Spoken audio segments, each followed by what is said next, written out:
अस्सलाम वालेकुम व रहमतुल्लाहि व बरकातुहू।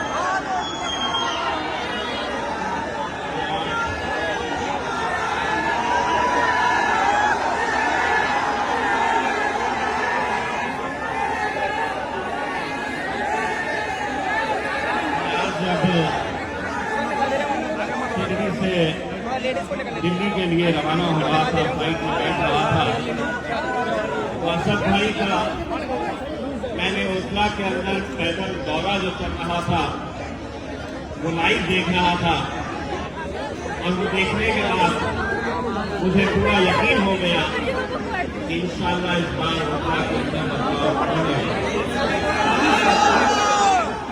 इंशाअल्लाह ओखला के अंदर यकीनी एक तब्दीली आने वाली है। मैं बड़े ही ईमानदारी के साथ ये बात कहना चाहता हूं। मैंने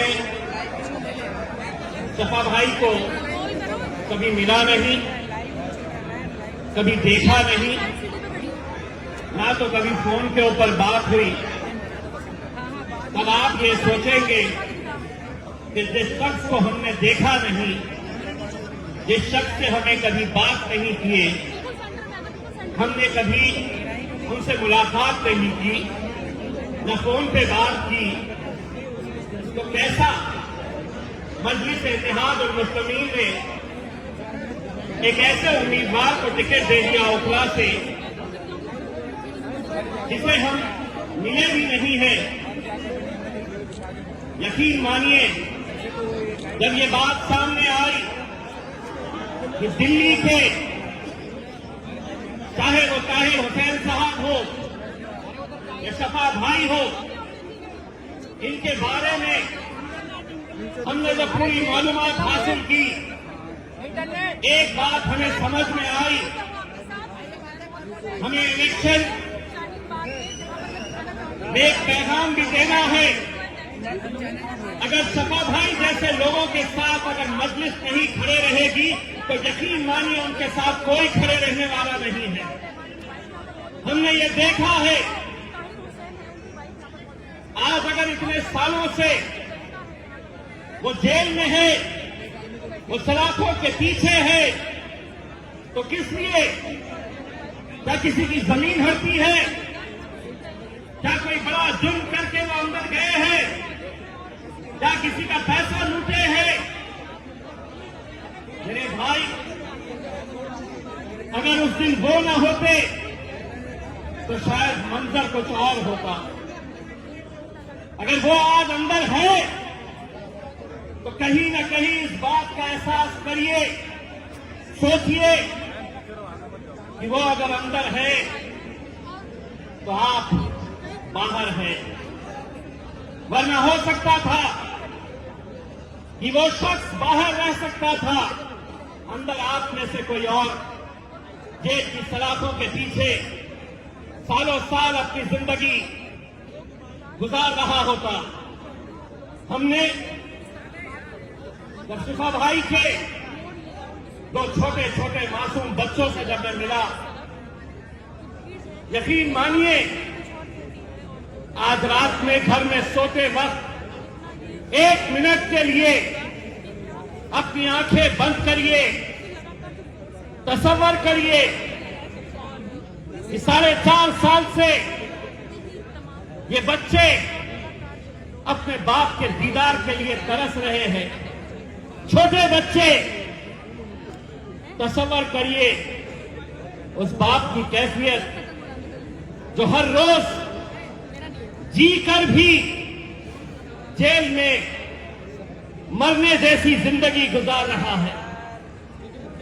कैसी उसकी तड़प होगी कि मैं अपने दोनों लाडलों को कब देख पाऊंगा, कब उन्हें गले से लगाऊंगा। वो बच्चे, तसव्वुर करिए मेरे भाई, यहां कोई हुल्लड़बाजी करने के लिए, कोई हंगामा बर्पा करने के लिए ये महफिल नहीं सजाई गई है। बहुत संजीदगी के साथ हमें इस बात का ख्याल करना है ये इलेक्शन महज 2 ही सीटें मजलिस लड़ा रही है। हम चाहते तो 20 लड़ा सकते, 25 लड़ा सकते, 40 लड़ा सकते, लेकिन मेरे भाई आंकड़े मायने नहीं रखते हैं। ऐवान के अंदर जाने वाला शख्स कौन है, कितनी मजबूती के साथ खड़े रहेगा, कितनी ताकत के साथ तुम्हारी आवाज से आवाज लगाएगा, ये मायने रखता है। मैंने अल्हम्दुलिल्लाह आप लोगों की दुआओं की बदौलत ये शर्फ मुझे हासिल हुआ था कि हिंदुस्तान की उस अजीम शख्सियत जिसे दुनिया जिसकी एक झलक देखने के लिए, जिसकी आवाज ऐवानों के अंदर गूंजती है, अल्लाह ने मुझे ये मौका दिया था कि मैं मेरे कायद बैरिस्टर असदुद्दीन अवैसी साहब के साथ पार्लियामेंट के अंदर जाकर बैठूं। वो शर्फ मुझे हासिल हुआ था। अल्लाह की मर्जी दोबारा मुझे मौका नहीं मिला, लेकिन मुझे मालूम है 2 की ताकत क्या होती है। वहां पे कितने और बैठे हुए हैं, कोई मायने नहीं रखता है। जंगल का हिसाब तो तुम जानते ही हो। जंगल में कभी भी गिनती गीदड़ों की, भेड़ बकरियों और कुत्तों की गिनती नहीं होती। शेर कितने हैं ये देखे जाते हैं।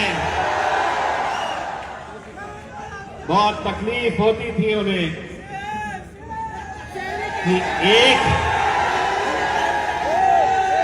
एक शेरवानी से तो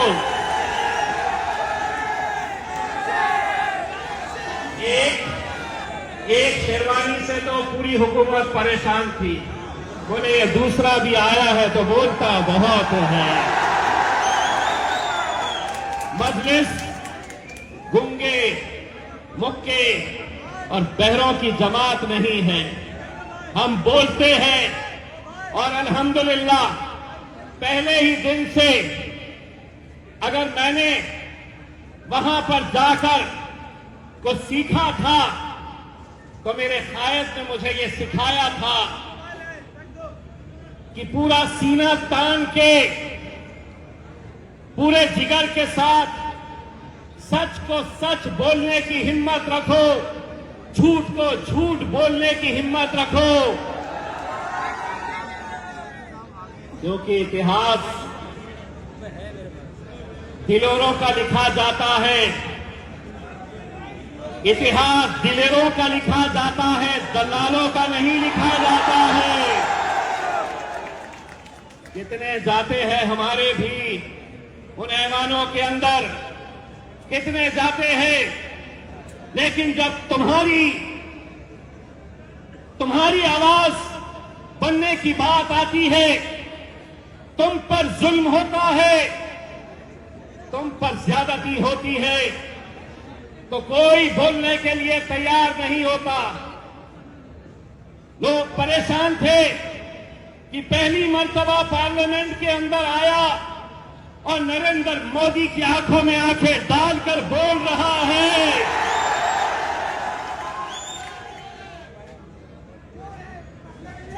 जब पहली मर्तबा बोलने के लिए खड़ा हुआ था तो अमित शाह बाजू वाले से पूछ रहा था।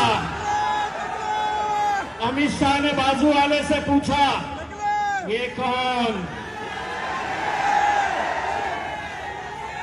तो बोले साहब, असद भाई का एक और भाई आ चुका है। मेरे भाई, अगर मुझे इतनी खुशी होती है जब मैं ये नौजवानों का जोश देखता हूं, आपके जज्बे को मैं सलाम करता हूं। कभी कभी तो लगता है कि हम हैदराबाद में खड़े हैं कि जहां तक नजर जा सकती है वहां तक आवाम खड़ी हुई है। बस मुझे इतना यकीन दिला दो, इतना यकीन दिला दो, ए मीडिया वालों, थोड़ा कैमरा हमारे पास से हटा दो।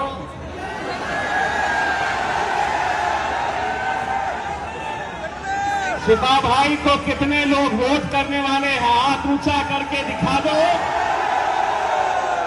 वहां दिखाओ।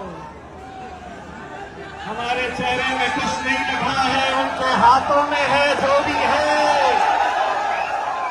5 तारीख के दिन इंशाल्लाह यही हाथ उठेंगे और जुल्म के खिलाफ एक पैगाम हम देंगे।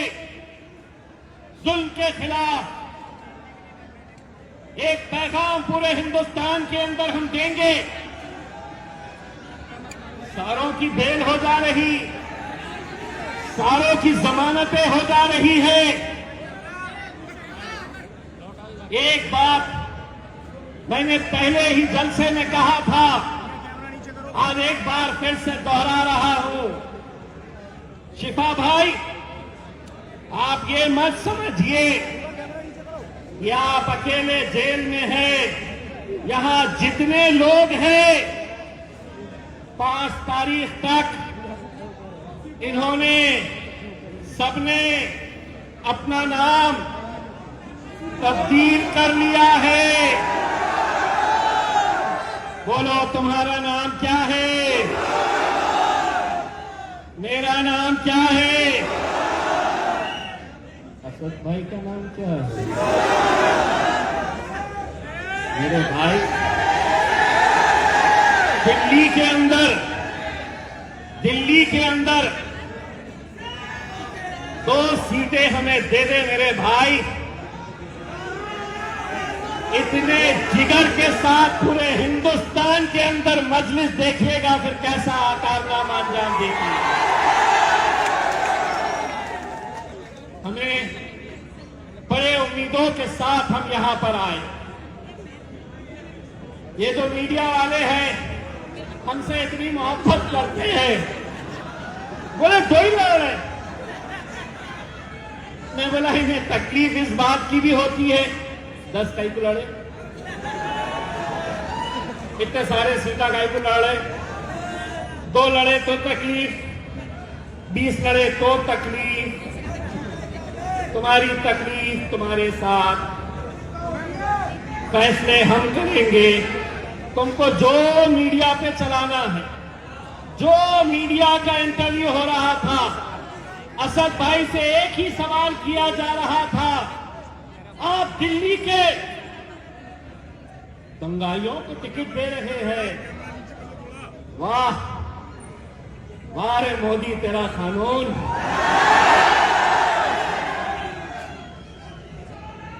अगर ये दंगाई है तो एक बात अच्छी तरह से कान खोल के ओखला की आवाम से सुन लो। अगर तुम मेरे इन भाइयों को दंगाई कह रहे हैं तो जिस पार्लियामेंट के अंदर हम बैठते थे वहां पर हमने दहशत गर्दों को भी बैठे हुए देखा है। कौन थी?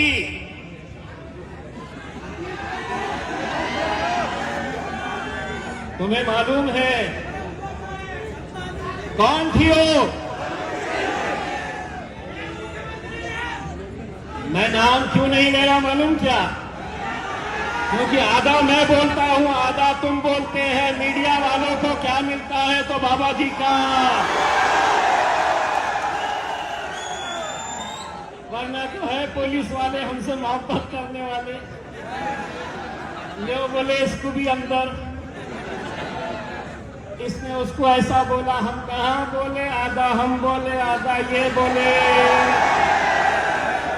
ना हमारा कुछ होता ना इनका कुछ होता।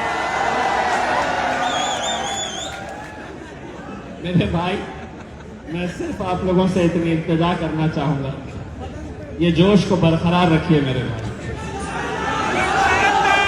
कहीं ऐसा ना हो कि 5 तारीख के दिन आप वोट करने के लिए निकले, आपको बहलाने बहकाने, आपको खरीदने की भी कोशिश की जाएगी मेरे भाई। लेकिन इस बार आपका, आपके घर वालों का एक एक वोट, मैं तो ये कहूंगा कि शिफा भाई से ज्यादा उन 2 मासूम बच्चों को देखकर आपको पतंग की निशानी के ऊपर मोहर लगाना है मेरे भाई।